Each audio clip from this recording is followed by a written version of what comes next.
Hello again, and welcome to a West Blyth Model Railway layout update. I'm sorry about the time between videos. I've been quite busy in the garden lately. I've had quite a bit of work to do in the garden, and a few odds and ends in the house to do as well, and it's prevented me from getting up in the loft and being able to get on with things. I've gotten a few bits and pieces done with the Staiths Jetties, which I'll let you have a look at in a moment. I think I showed you this area on my last video where I was explaining there's a school and some allotments in a church to be put on this area after the obviously after the baseboard's been prepared. I haven't been able to make a start with that yet, and as you can see I'm just sort of using it as basically a storage area for the various sizes of balsa wood that I'm using to build the Staiths and the jetties and what have you.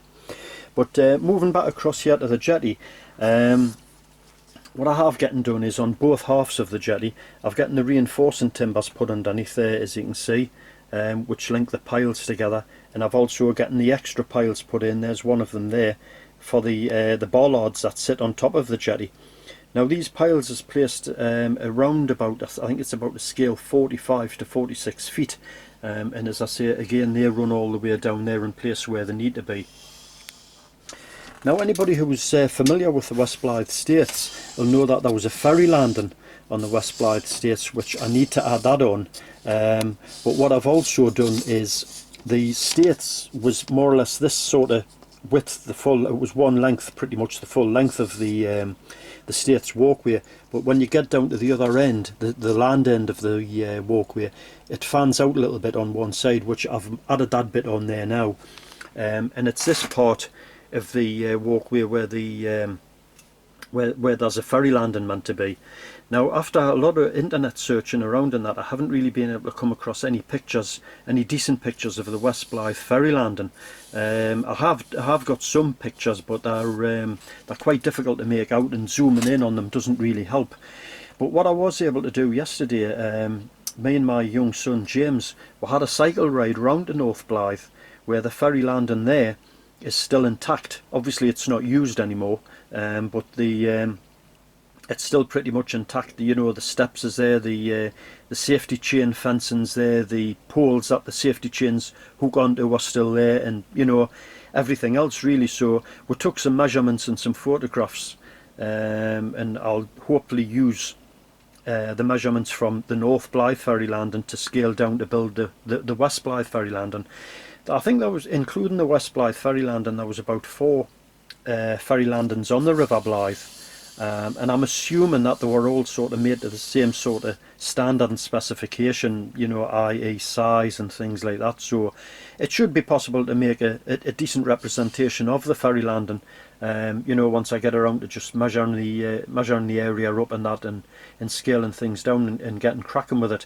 Obviously the ferry landing will be it'll be permanently fixed to the Staiths Jetty. It'll not be like a separate item or anything like that. So yeah, I'm sort of quite keen to get on with that. As I say, what I've done is as well, you can see that I mentioned that I'd added the extra piles for the bollards that's going to sit on the jetty, and I'll just get one of the bollards here and I'll just place it on top just to give you a rough idea. I've actually painted the bollards matte black. But the plinths that you can see there, the plinth that it's sitting on, still needs painting. That's probably going to come under more weathering than painting, I would imagine. But there's a guy that I know, he's given me a good idea for making the bollards look a bit more realistic. I don't know if you're familiar with the name David Fraser.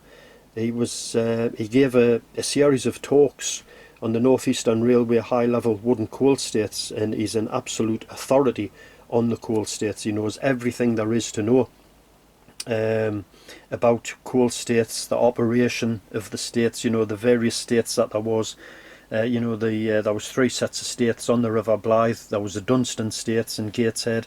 He knows everything about anything to do with Staiths. He knows it, and he sent me a load of plans, like scale plans of the full size Staiths, and many photographs and that, which I'm really grateful to David You know, if so if you're watching this video, David, thank you very, very much for all the help that you've given us, because he certainly has. David's been a really big help in you know, getting started with this and that, and added support as well throughout, and that I've emailed David regular, and he's always got something that he sends us to do with the Staiths.